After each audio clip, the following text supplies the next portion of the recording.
Hare Krishna. Chapter 7 The Salvation of Trinavarta. The Supreme Personality of Godhead, Lord Krishna, is always full with six opulences, namely complete wealth, complete strength, complete fame, complete knowledge, complete beauty, and complete renunciation. The Lord appears in different, complete eternal forms of incarnation. The conditioned soul has immense opportunity to hear about the transcendental activities of the Lord in these different incarnations. In the Bhagavad Gita, it is said, Janma karma cha me divyam. The pastimes and activities of the Lord are not material. They are beyond the material conception, and the conditioned soul can benefit by hearing such uncommon activities. Hearing is an opportunity to associate with the Lord. To hear His activities is to evolve to the transcendental nature.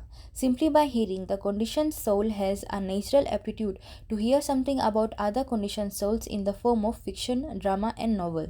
That inclination to hear something about others may be utilized in hearing the pastimes of the Lord, then one can immediately evolve to the transcendental nature. Krishna's pastimes are not only beautiful, they are also very pleasing to the mind.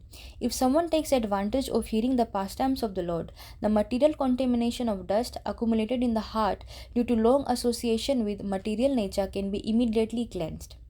Lord Chaitanya also instructed that simply by hearing the transcendental name of Lord Krishna, one can cleanse the heart of all material contamination. There are different processes for self-realization, but this process of devotional service, of which hearing is the most important function, when adopted by any conditional soul, will automatically cleanse him of the material contamination and enable him to analyze his real constitutional position. Conditional life is due to this contamination only, and as soon as it is cleared off, then naturally the dormant function of the living entity rendering service to the Lord awakens. By developing his eternal relationship with the Supreme Lord, one becomes eligible to create friendship with the devotees. Maharaja Parikshit recommended from practical experience that everyone try to hear about the transcendental pastimes of the Lord. This Krishna treatise is meant for that purpose, and the reader may take advantage of it to attain the ultimate goal of human life. The Lord, out of His causeless mercy, descends to this material world and displays His activities just like an ordinary man. Unfortunately, the impersonalist or the atheistic class of men consider Krishna to be an ordinary man like themselves, and so they deride him. This is condemned in the Bhagavad Gita by the Lord Himself when He says, Avagyananti mam mudhe.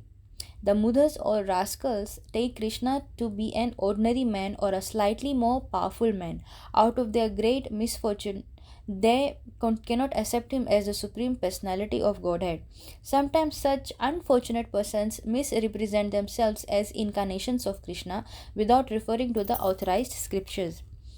When Krishna grew up a little more, he began to turn himself backside up. He did not merely lie down on his back, yet and another function was observed by Yashoda and Nand Maharaj, Krishna's first birthday. They arranged for Krishna's birthday ceremony, which is still observed by all followers of Vedic principles. Krishna's birthday celebration ceremony is observed in India by all Hindus, irrespective of different sectarian views. All the cowhide men and women were invited to participate in the jubilant celebration. A nice band played, and the assembled people enjoyed it. All the learned Brahmanas were invited, and they chanted Vedic hymns for the good fortune of Krishna. During the chanting of the Vedic hymns and playing of the bands, Krishna was bathed by Mother Yashoda. This bathing ceremony is technically called Abhishek, and even today this is observed in all the temples of Vrindavan on Janamastami day, or the birthday anniversary of Lord Krishna. On this occasion, Mother Yashoda arranged to distribute a large quantity of grain, and first class cows decorated with golden ornaments were made ready to be given in charity to the learned, respectable Brahmanas. Yashoda took her bath and dressed herself nicely, and taking child Krishna, duly dressed and bathed, on her lap, she sat down to hear the Vedic hymns chanted by the Brahmanas. While Mother Yashoda was listening to the chanting of the Vedic hymns, the child appeared to be falling asleep, and therefore she very silently laid him down on the bed. Being engaged in receiving all the friends and relatives and residents of Vrindavan on that holy occasion, she forgot to feed the child milk. He was crying, being hungry, but Mother Yashoda could not hear him cry because of the various noises. The child, however, became angry because he was hungry and his mother was not paying attention to him. So he lifted his legs and began to kick his lotus feet just like an ordinary child. Baby Krishna had been placed underneath a hand driven cart, and while he was kicking his legs, he accidentally touched the wheel of the cart and it collapsed. Various kinds of utensils and dishes made of brass and other metals had been piled up in the hand cart, and they all fell down with a great noise. The wheel of the cart separated from the axle, and the spokes of the wheel were all broken and scattered hither and thither. Mother Yashoda and all the gopis, as well as Maharaja Nanda and the cowherd men, were astonished as to how the cart could have collapsed by itself. All the men and women who were assembled for the holy function crowded around and began to suggest how the cart might have collapsed.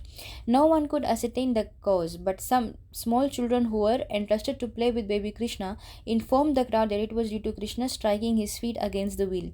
They assured the crowd that they had seen how it happened with their own eyes, and they strongly asserted the point. Some were listening to the statement of the small children, but others said, "How can you believe the statements of these children?" The cowherd men and women could not understand that the all powerful personality of Godhead was lying there as a baby, and that he could do anything. Both the possible and the impossible were in his power. While the discussion was going on, baby Krishna cried without remonstration. Mother Yashoda picked the child up on her lap and called the Brahmanas to chant holy Vedic hymns to counteract the evil spirits. At the same time, she allowed the baby to suck her breast. If a child sucks the mother's breast nicely, it is to be understood that he is out of all danger. After this, all the stronger cowherd men put the broken cart in order, and all the scattered things were set up nicely as before. The Brahmanas thereafter began to offer oblations to the sacrificial fire with yogurt, butter, kush grass, and water. They worshipped the Supreme Personality of Godhead for the good fortune of the child. The Brahmanas who were present at that time were all qualified because they were not envious. They never indulged in untruthfulness. They were never proud. They were non violent, and they never claimed any false prestige. They were all the bona fide Brahmanas, and there was no reason to think that their blessings would be useless. With firm faith in the qualified Brahmanas, Nanda Maharaj took his child on his lap and bathed him with water and mixed with various herbs, while the Brahmanas chanted hymns from the Rigved, Yajur, and the Samaved. It is said that without being a qualified Brahman, one should not read the mantras of the Vedas. Here is the proof that Brahmanas were qualified with all the Brahmanical symptoms. Maharaja Nand also had full faith in them. Therefore, they were allowed to perform the ritualistic ceremonies by chanting the Vedic mantras. There are many different varieties of sacrifices recommended for different purposes, but the mantras are all to be chanted by qualified Brahmanas, and because in this age of Kali, such qualified Brahmanas are not available, all Vedic ritualistic sacrifices are forbidden. Sri Chaitanya Mahaprabhu was therefore recommended only one kind of sacrifice in this age, namely the Sankirtan Yagna, or chanting the Mahamantra. Hare Krishna, Krishna Krishna, Hare Hare, Hare Ram, Ram Ram, Hare Hare. As the Brahmanas chanted the Vedic hymns and performed the ritualistic ceremonies for the second time, Nanda Maharaj again gave them huge quantities of grain and embroidered garments, and their horns were bedecked with golden rings. Huge quantities of grain and many cows. All the cows which were given in charity were covered with nice gold embroidered garments, and their horns were bedecked with golden rings. Their hooves were covered with silver plate, and they wore garlands of flowers. He gave so many cows just for the welfare of his wonderful child, and the Brahmanas in return bestowed their heartfelt blessings. And the blessings offered by the able Brahmanas were never to be baffled. One day, shortly after the ceremony, when Mother Yashoda was petting her baby on her lap, the baby felt too heavy, and being unable to carry him, she unwillingly placed him on the ground. After a while, she became engaged in household affairs. At that time, a servant of Kansa's known as Trinavarta, as instructed by Kansa, appeared there in the shape of a warwild. He picked picked up the child on his shoulders and raised a great dust storm all over Vrindavan and covering everyone's eyes. Within a few moments, the whole area of Vrindavan became so densely dark that no one could see himself or anyone else. During this great catastrophe, Mother Yashoda could not see her baby, who had been taken away by the whirlwind, and she began to cry very piteously. She fell down on the ground exactly like a cow who had just lost her calf. When Mother Yashoda was so piteously crying, all the cowherd women immediately came and began to look for the baby, but they were disappointed and could not find him. The Trinavarta demon went high into the sky with baby Krishna on his shoulder. But the baby assumed such a weight and suddenly he could not go any further and he had to stop his wild activities. Baby Krishna made himself heavy and began to weigh down the demon, catching hold of his neck. Trinavarta felt the baby to be as heavy as a big mountain and he tried to get out of his clutches, but he was unable to do so, and his eyes popped out from their sockets.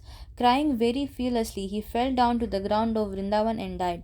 The demon fell exactly like Tripurasur, who was pierced by the arrow of Lord Shiva. Trinavarta hit a stone slab and his limbs were smashed. His body became visible to all the inhabitants of Vrindavan.